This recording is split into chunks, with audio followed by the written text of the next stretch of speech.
You passed your luck check. It's The Allergen Podcast. No, it's the No Class Podcast. with your hosts, Eddie. And Minnie. And Matt. So we'll have to vote one of the hosts off. I say me. All right. Fair enough. There you go.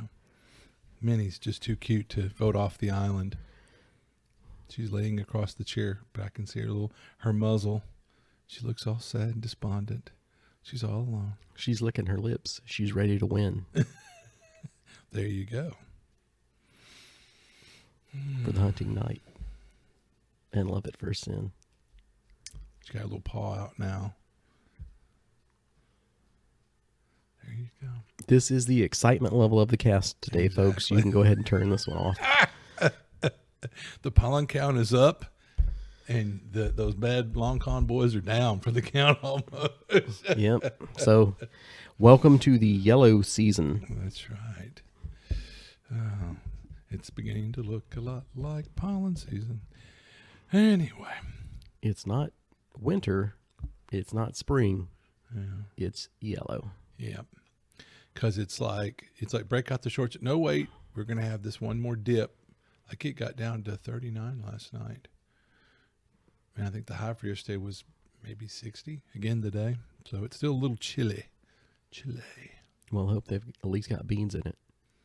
Oh, absolutely. I had some beans earlier, and I'm hoping to share that with you. Good, me too. I had a bean burrito. Excellent. There you go. So hopefully this will be a power blast cast. Exactly. There'll be some fireworks.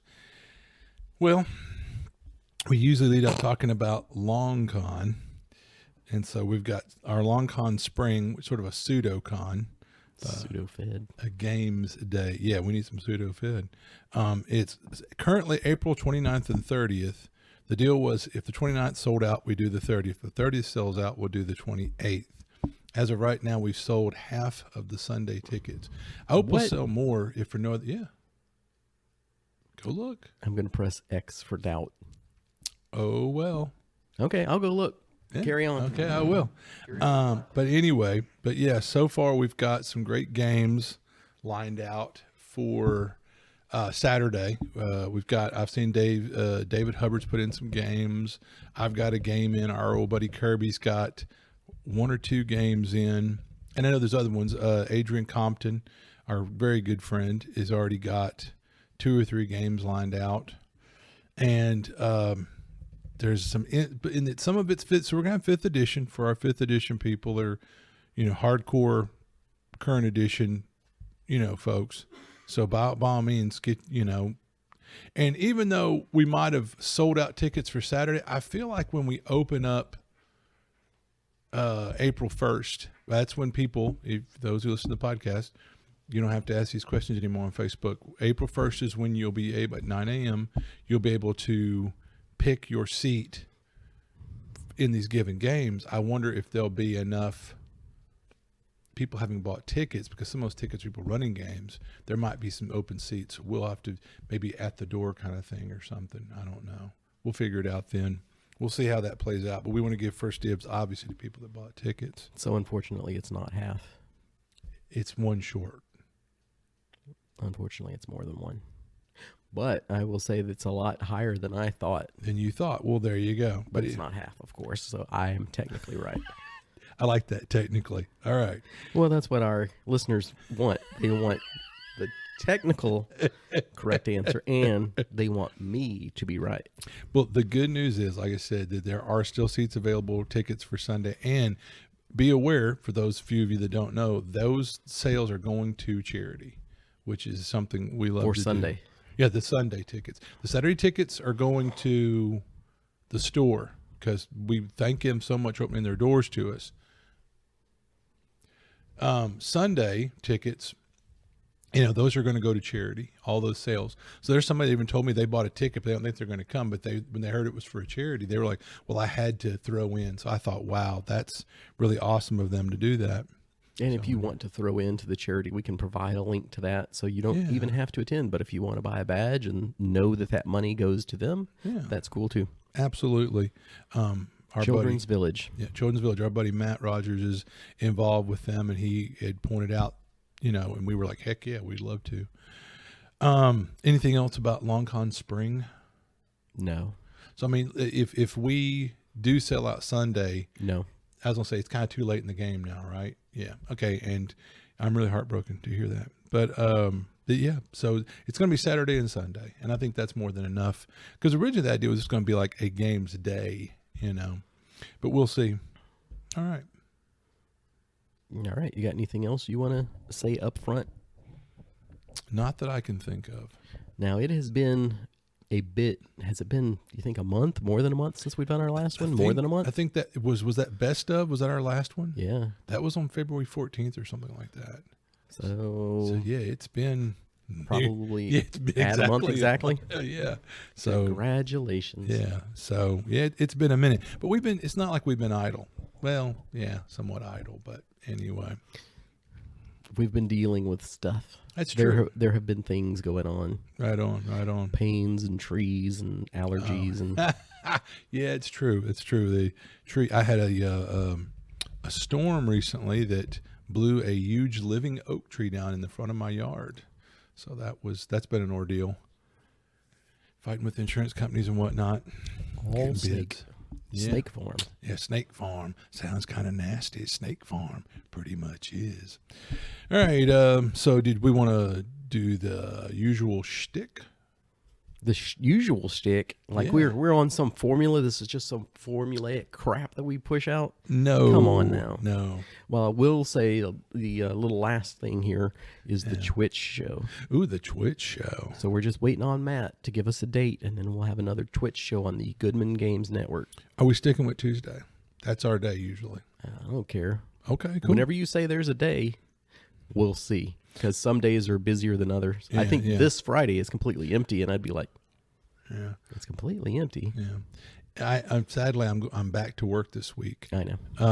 But after that, and it's just I love it's those times like we didn't put in for a Tuesday. There won't be one other show on. If we put in a Tuesday, it's like whoosh, like there's 2 before you and 3 after you, and it's like ugh. It's like nice we have one of those lone Tuesdays to ourselves. But anyway, Because we need it. well, we always have to cut it as it is. We always thought, man, what do we do with an hour? And then we're always going, oh man, we still got more to say at the end. And they're like, well, you don't get the full hour. We got to cut you 5 minutes short because the intro to show X, ugh. Anyway, that's how I feel about that. That's how I feel about that. Community building with your Goodman Games family. Come on, Exactly. Matt. You love them all. Well, not to brag, but I feel like what was it back in the day? It's like, wow, that show's really popular. Let's pack these kind of janky shows around them or something to bump their numbers up. I'm not saying we're that great lead-in show, but it often seems we pick a day and then whoosh, Things fill in around us. So I'm like, that show needs a shot in the arm. Let them follow those awesome guys from Longview. Anyway, just being humble here. All right. Speaking of humble, we'll get to that, right? Yeah, exactly. All right. The usual shtick would take us to books and comic books. Books and comic books. So last time I think I'd mentioned reading the great old Michael Moorcock book, The Jewel in the Skull. And now I'm reading the follow-up to that, which is like The God's Amulet. But I've barely just opened the first few pages of that. Haven't really had much chance to really dig into that, but I'm excited. Michael Moorcock stuff is so good. When I was over at Second and Charles the other day, I went to that section and found, because they go by author, a few of his books. I snatched them up. It's a good deal. His writing is great. At least his old writing is great. It's kind of like Aerolus's artwork. His old stuff is awesome. Not a big fan of the newer stuff. Moorcock, like he wrote some stuff in the 90s. And I read it, and I was like, no, nope. But it's kind of like George Lucas. I mean, the original 3 Star Wars movies were phenomenal. And then those 3 that were like, 10, 20 years later, he was a different person by then, different perspectives. I think that's why they weren't nearly as good. And really, at the time, we thought they were really bad until we saw the last 3. And then we realized they really weren't that bad by comparison. But anyway. Are you talking about the Anakin trilogy or whatever? Like the Phantom Menace and all that? Yeah, Phantom Menace and all that stuff, as bad as we thought that was, these last 3, PU, And those are George Lucas free. Exactly. So like I said, much as we poo-pooed on Lucas, and like, you've changed, George, well, sure he has, his life experiences and influences or whatever, who knows? Yeah, you'd have to ask a real Star Wars fan, but I think in the beginning he had less control, and as he got more and more control, it got worse and worse. Yeah. And that's like they talk about, the Firefly TV shows. People, oh, if only Joss Whedon had complete control. Going back and learning some of the lore I have behind the scenes, I think if he'd had more control, it wouldn't have been nearly as good. I think that little bit of the studio's control tempered. He had certain ideas that, oh, yeah, he thought they were brilliant, that not so much, Anyway, I don't think it would have been nearly as beloved a TV show. Anyway. So that's what you've got for books? That's it for books and comic books. And for me, it's been so long in between. It's kind of like, what did I read? But I will say I'm reading the same old stuff that I was, the ongoing series. So I have no news to report on that, except for I have still enjoyed them. Okay. TV, the television. Television. So sadly, I don't really watch a lot of television. I just don't, man. There's not much worth watching these days. I've been watching reruns of old shows, so I'm just kind of on the rewatch kick. Yeah, if I am watching something, it's a rerun of something that's older, yeah. But so any good reruns that really tickled your fancy? I don't know what little loop I've got in here, but I was watching MASH. You mentioned that last Then somehow I got back to Scrubs. Oh, well. Yeah, I've got to watch Scrubs. I've seen that through the years, bits and pieces, and it seems like it would be good, funny, Well, we know you're not a MASH fan. I don't know if we've stated that on the record here. But we absolutely did. I know you're an Alan Alda fan. Exactly. That's really what it's more about. But anyway, what was I going to say? But no, I got told about that. Like, how could you not like MASH? Good. And I'm like, well, as a kid, that's all there was on TV. And I did watch every damn one of them. But, going back now, it's like the farther it got into it, it got so maudlin and preachy and yeah. It's like, well, Heather seems like she's a big fan. Well, I think everybody has a certain nostalgia because that's from our childhood. But I think she's a big fan. She might be. I don't know. Even a correct clock is, the battery runs down every now and again. Who knows, All right. I hope she's listening to this. Oh, she'll be listening. I'm going to hear about it. All right. Any other television shows other than... Nah. How about some movies? Movies. Okay. Movies. So, the education of Miss Heather continues of old school stuff or whatever. If you're going to live in this nerd world, you got to be aware. And so we watch Monty Python's The Holy Grail. And I laugh because she goes, yeah, I've always seen like the little meme where it'll show the Black Knight with one arm cut off or one leg. And she was like, I don't get it. When that's like, now I get it. And I'm like, you're welcome. The Holy Grail came out in 1975. Elvis ordered a print of the movie and watched it 45 times at Graceland. I think he was a fan. Led Zeppelin, Pink Floyd, and Genesis all contributed to the movie's budget.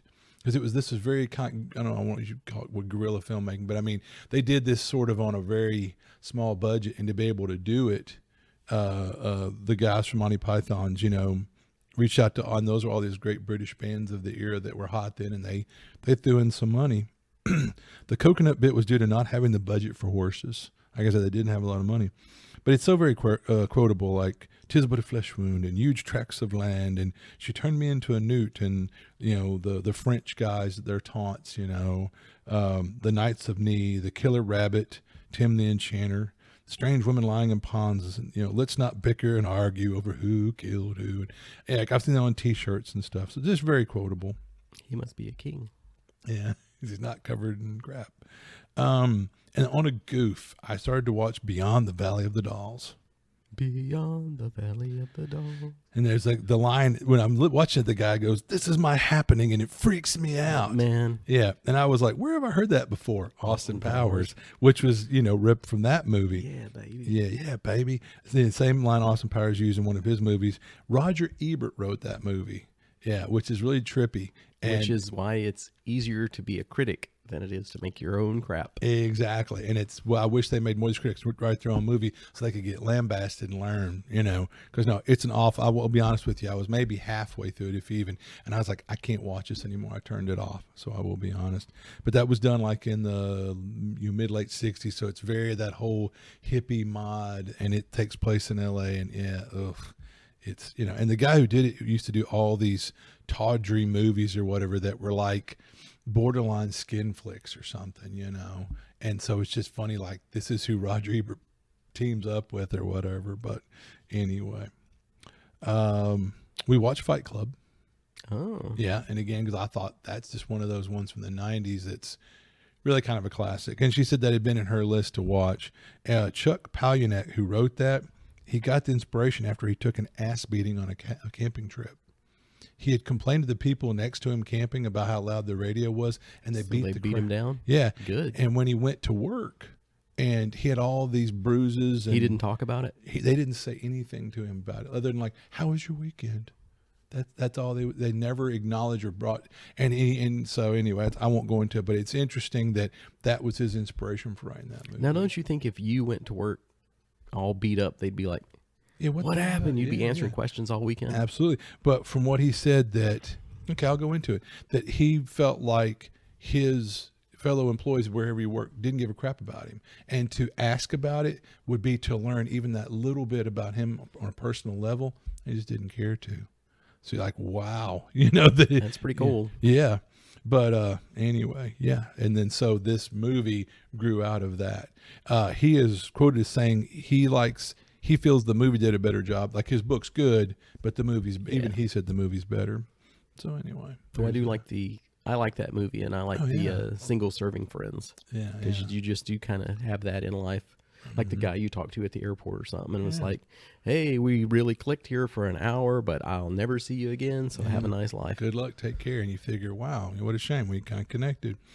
There's a lot of great little bits in that, like when we're watching it, the philosophy that's in it, like at one point where Brad Pitt's character talks about the things that we own us. And I remember Heather going, wow, that really kind of resonates. And I said, oh yeah, there's something, if you stop to think about that too hard, and like they said in the movie, we're a society of consumers or whatever. So there's a lot of neat beats in that, a lot of neat little bits of philosophy. And there's interesting stuff, like at one point when Brad Pitt goes to pass by people, like in the movie, but it's a movie, it's a airplane, but he goes, the question of the crotch or butt. It's like, when you pass somebody, do you pass them from the front or from behind or whatever? And you're going, yeah, you don't always have to think about that, but depending on the gender, might be what you aim towards the person you're passing or something. So anyway, it's just a lot of interesting beats in that, a lot of neat. It's a great film, but it was R because there's so much graphic violence and some of the things that are said. There was a woman that was head of the studio at that time, and it absolutely disturbed her, the scene where the door opens and Brad Pitt's butt naked but wearing one big yellow rubber glove. It disturbed her terribly. And she wanted, I want that out of the movie or whatever. And I'm like going, of all the things in the movie, that rubber glove disturbed her. But when they showed it to a test audience, that got the biggest laugh. So she's, all right, keep it in.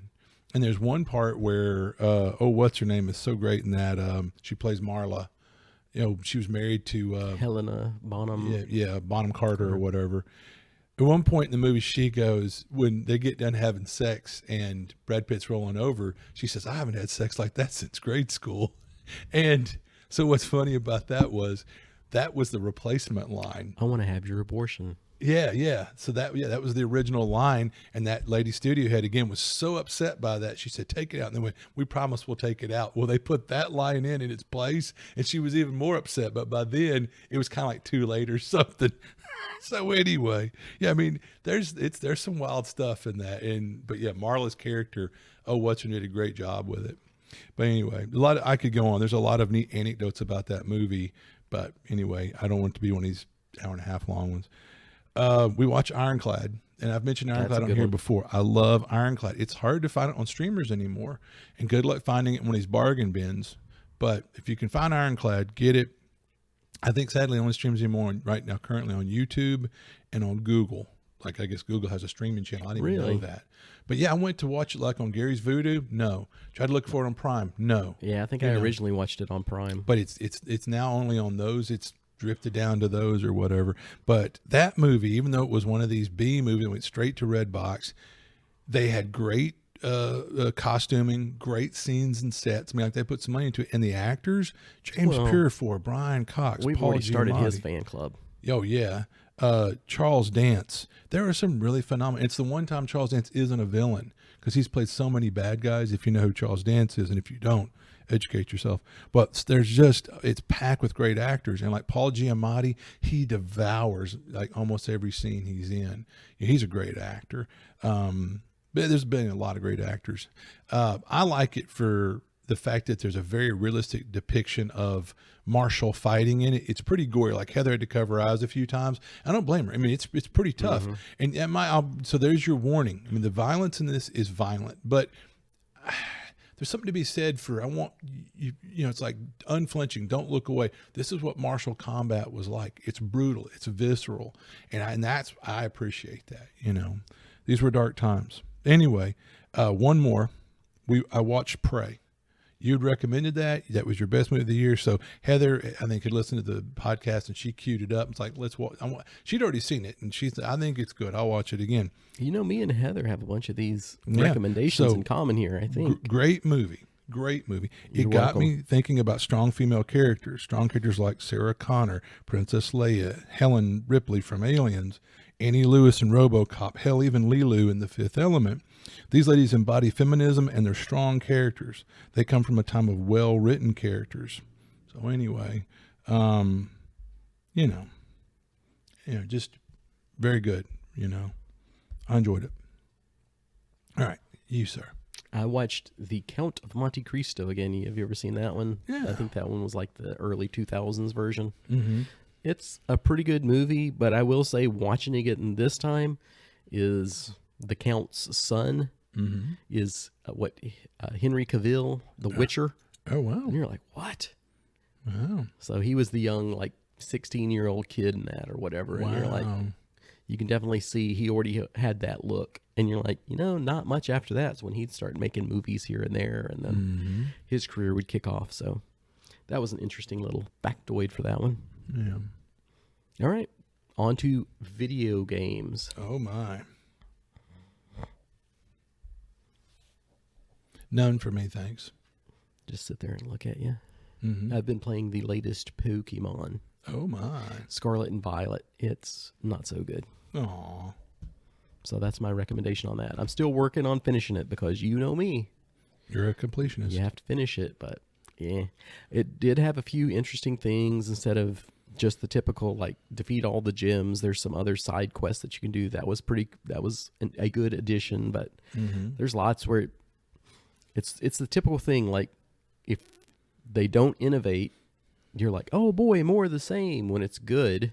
But that's one of those, well, do we innovate and change it up? And maybe people are like, no, or do we keep it the same forever? Because you got to think those games have been coming out for 30 years or something now. Weren't they on the Game Boy at one time? Yeah, that's where they started out on the Game Boy. That's what I thought. So you're talking about, I remember having a Game Boy. Good Lord, when I was, around 12 or 13 or something? Was it younger than that, older than that? I don't know, but I mean, it's been a hot minute. So it's been around for a long time. Yeah. But it was towards the end of the game. Well, not the end of the Game Boy life, but Game Boy Color came out about the same time. Yeah. Because I'm still like, weren't those color games in color? Yeah. Because I remember playing the crap out of some Tetris on the old Game Boy. Yeah.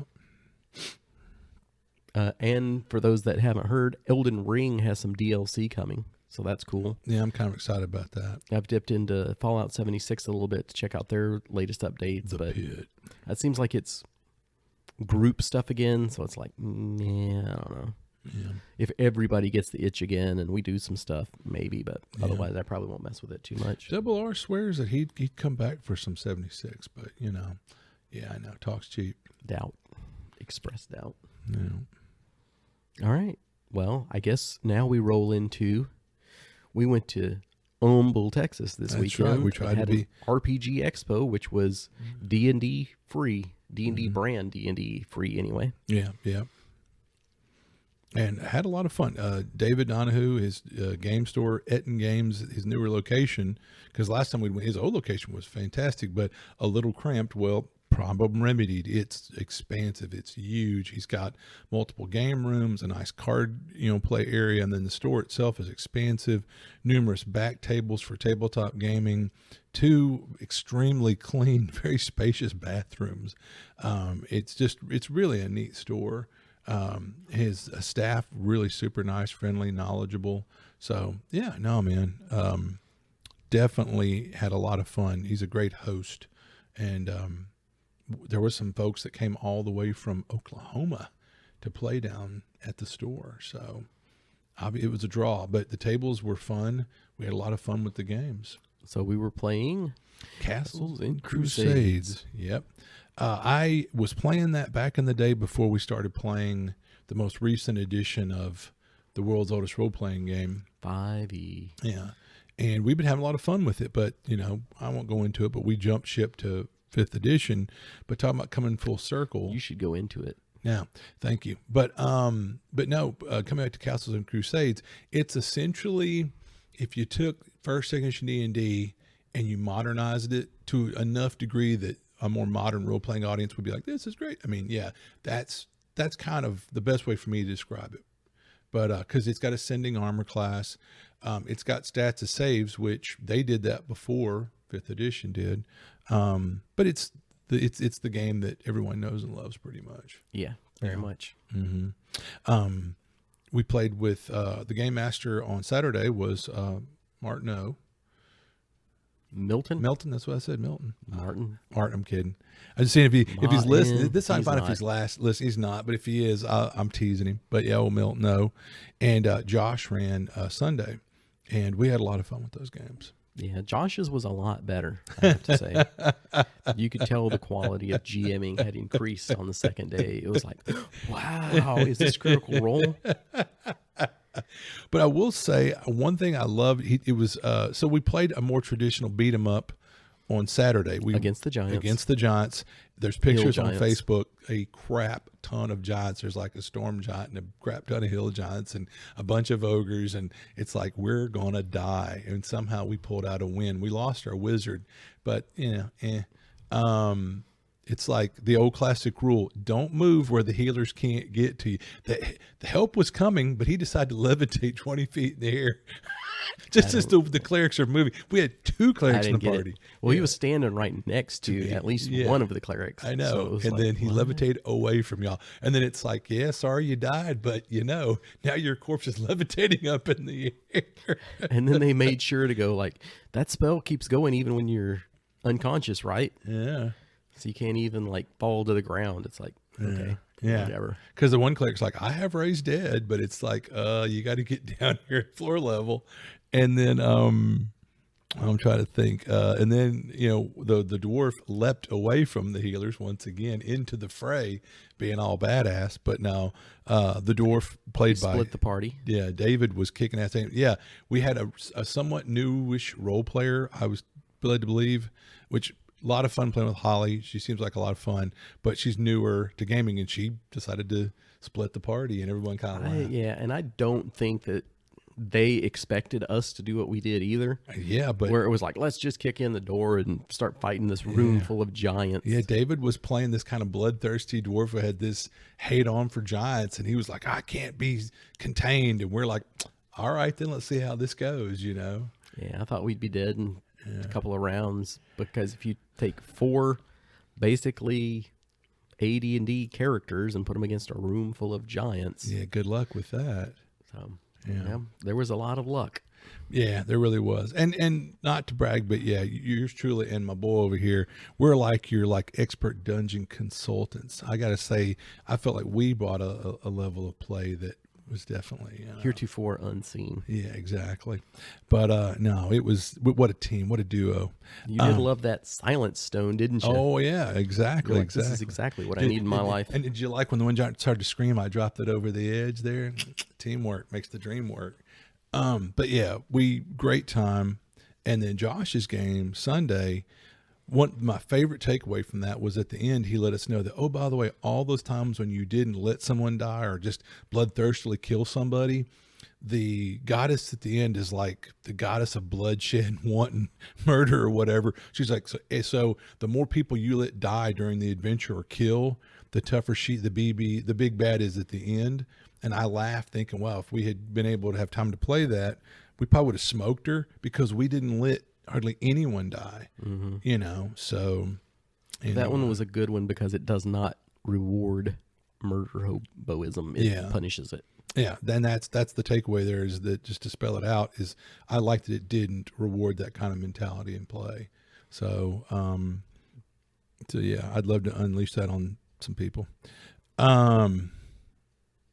Yeah, but it was a like a bit of a murder mystery. You're more of a thinking person's adventure. It was investigative. Yeah, investigative. Yeah, and those are the ones that back in the day had a lot of those old Living Greyhawk games. They'd warn it to be like, this is an investigative mind. A bunch of people go ugh and groan like, I just want to roll dice and kill monster, take that loot. And it's like, ugh, come on, guys, can't we every now and again have one that's not just a, kill a monster? Probably worked out good with this one, because the day before it had just been go in here and swing around your sword and go. And then the next one was, okay, now think, use some brain power. Yeah.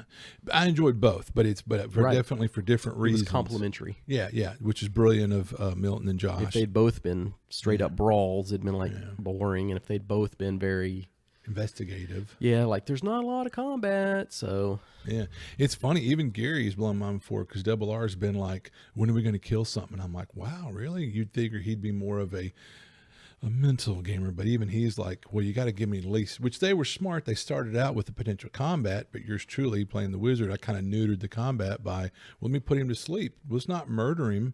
Let's not kill him, because we were given the impression that something untoward is happening. Like this bloodthirst is not normal or something. Well, then let's not kill him. Yeah. Anyway. And it turned out that would have been rewarded, that behavior. But yeah, we had a lot of fun. It was fun to play Castles and Crusades, because I ran a game of that, not this Sunday, obviously, but the previous Sunday at Dragon's Nest. And everyone seemed to have a lot of fun. I really enjoyed running it. It's fun to get back to that system. So it's great to get to play. There were other games being ran there, like Dungeon World, which I was intrigued. I wanted to play that. I've heard about it. I've never played it, but we just didn't get the chance. One Ring, yeah. Alien, yeah. I'm trying to think. I don't think there was any CNC. There was some DCC. That was after we left, I think, for the Sunday afternoon slot. Yeah, there was a DCC. Yeah, there was like a funnel. If we were closer, but as much fun as we were having, as great as everybody was, we had fun with the Okies and David or whatever and other folks, but we were ready to get home.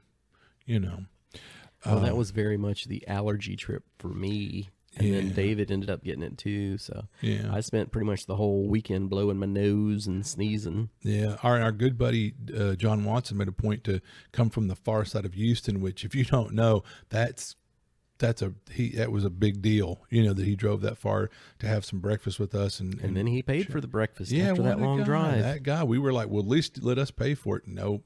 He was in, whenever those guns are flexing, it's like, all right, yeah, if you want to pay. We were intimidated. The enforcer there. But no. He's very close on Hell Train now. Yeah. So you should be able to get that adventure for Weird Frontiers soon. And it's going to be phenomenal. That's a great one. I think he might have first ran that at LongCon, I think. Yeah, and I think he might be doing the Kickstarter during spring. LongCon spring. He was going to announce it officially, so that might be your first chance to. Well, not like keep this a secret, but it's like that's the one. LongCon spring is going to be the one where it gets its official reveal or whatever. And that's cool. So definitely get on that, because John's such a great guy and a brilliant author and quite the gamesman. Did you see what his publishing line is? What is that? Rugby Melee. I was like, that's a good one. I like that. It's very fitting for him. Yeah. But back to what made me think about John was that, God bless, when we met him, he was like, along with his water and coffee, he's taken 3 and 4 allergy meds. So the allergies were kicking his butt, kicking poor Eddie's butt. And even, David, who was such a great host, I could tell that like the allergens had him kind of rum-dum most of the day, Saturday and Sunday. I think we were all we were having fun, but we were at half mast because we were just the allergies were kicking all of our collective butts. But still, in spite of that, had a great time. And got to play Ravens with him and show that off to him. So yeah, and we played Azul. Yeah, so I think you can expect to see some copies of Ravens down there pretty soon if you're in the Houston-Humble area. Yeah, exactly. But you could tell we were playing that a lot slower because that's a game with reflexes come into play. Mm-hmm. And yep. I know what you're talking about. So you were, man, when that blue Raven came out, your ass was like a ninja with that shit. Can't touch it. Yeah. But even I don't mess around with Rock and those guys when they play it. I can't get on that ninja speed level or whatever. Take the pebble from my hand, Grasshopper. We're not young men anymore. Yeah. Yeah. That's what we laugh about. We've been trying out some new card games, and we were like, "Are we getting too old for this?" But nah, we're getting too old to read them. Yeah, too old to read cards. That print, I'm like, oh, good Lord. And I got trifocals, and I'm looking through the bottom, going, "What does that say?" But it's one thing; it's hard enough to read with small print. But then when there's a damn hologram behind it, or whatever you call the or a foil or something, it's like, what the? Oh, good Lord! It's blinding me while I'm trying to read it, you know. But anyway. But no, we've been playing some Dragon Ball Z. You know, believe it or not, that's fun. Super Dragon Ball Z. No, Dragon Ball Super. Dragon this Ball, card game. Dragon Ball Super. Mm-hmm. Okay, and then with the Zenkai. Anyway, yeah. So we've played that, and I think that's the lead so far. Yeah. Except for Matt's custom Pokemon deck. I may have converted him back. I might have brought him back to the light side.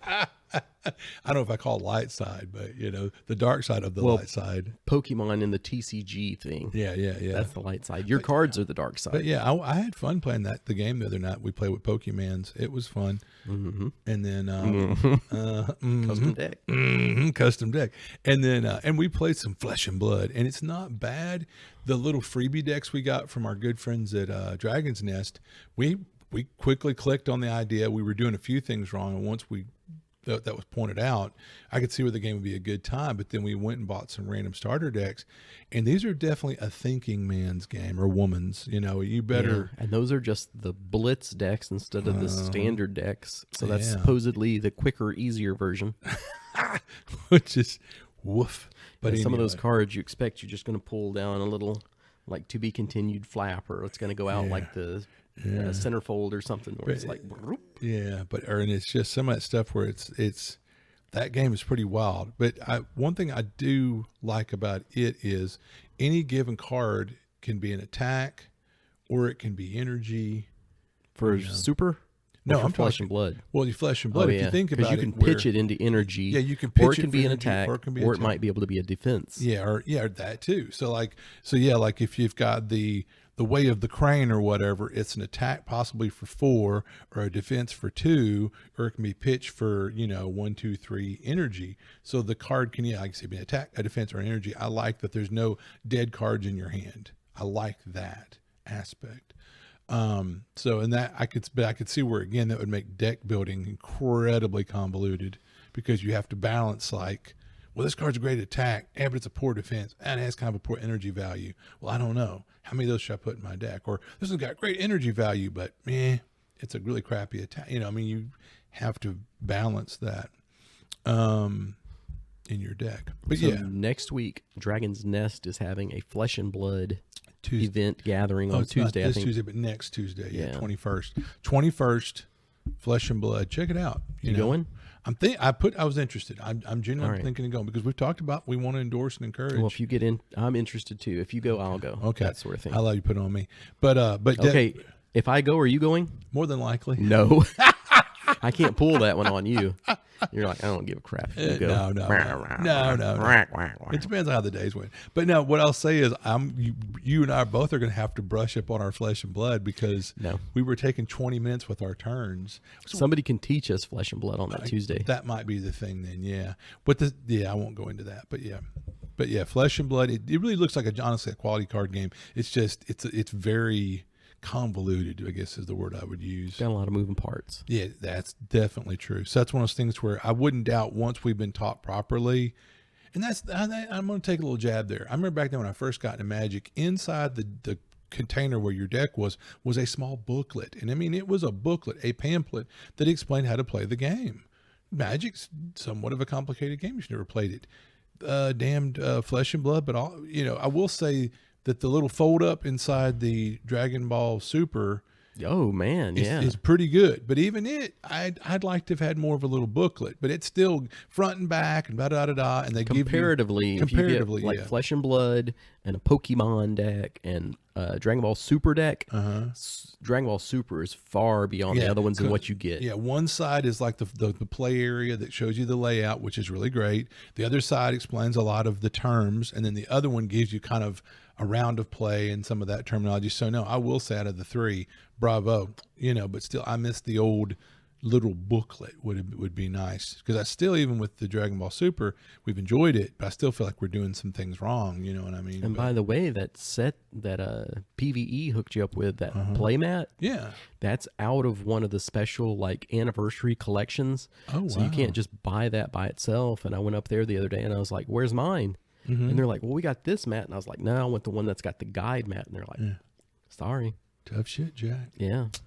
So all my online searching was very hard to find. So wow. Well, then I was already honored and appreciative. Now I'm super honored and appreciative. And speaking of PVE and TCGs, while we're in there, the next big series of Pokemons are coming out, and I'm doing an event over there this weekend. I'm doing a pre-release event, kind of like they do for Magic, where it's like, it's not out yet, but here's the stuff you can get in advance. And come check that out, folks. Yeah. And like I said, the folks at PVE have been super, super nice. Really just nice people. When I was the other day talking with them, and that's when we found out they're now going to be open Monday, like 7 days a week from, 12 to 10 or something? Or 2, I think. Okay. Yeah. But and their hours vary, but definitely now they're going to be open 7 days a week, which is great. But what is it, Edgar in there? Super nice guy. When he's like, "Hey man, if you want me to show you how to play this game or that game, I'd love to show you." So super nice guys offer to show us how to play these games. That's very thoughtful. Yeah, nice guys. And giving free mats. I know. I wanted to buy one, and they're like, "Let's give them that one." And I was like, "Oh, that's awfully nice." I had no idea just how nice that was. Very nice. Now you can appreciate it that much more. I do. But anyway, well, anything else to talk about? We got no barbecue talk, unfortunately. I know. We could have hamburger talk, because that was a weekend of allergies and hamburgers. Hamburgered up. But gotta love the butcher shop, Go to the Cleveland, Texas Burger King for the best Burger King. They flame broil theirs extra. Mwah, yeah. We went there, if you remember the podcast from going down to our last MagCon trip, I think. Yeah.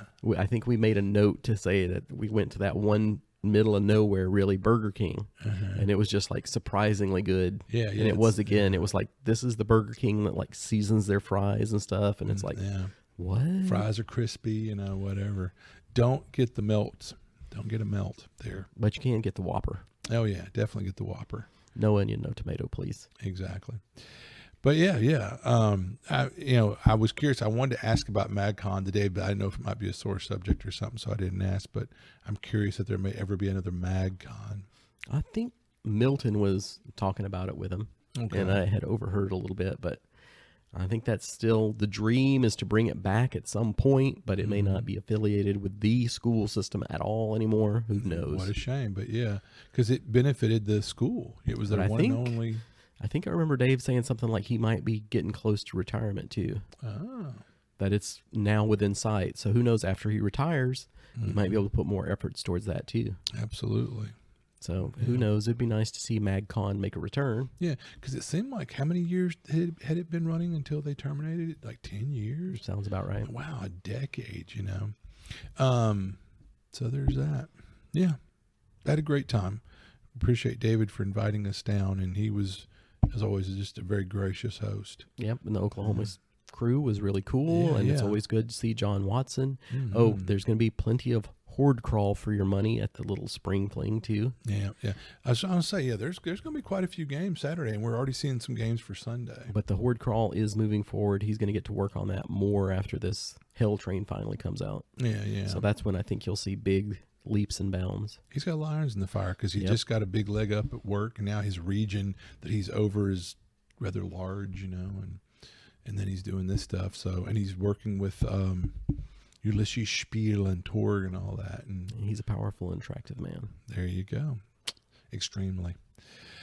But anyway, All right, last chance before we shut this thing down. shut it down. All right, we just wanted to get in here and get a quickie in for Yeah, you. because and- we've missed you guys, and for those 3 of you that have been waiting for this, here it is. And the 2 of you that are waiting for the Twitch show, we'll try and get on that. Exactly. Precisely. All right. Well, with that, I can tell by the clock on the wall, we're all out of hit points.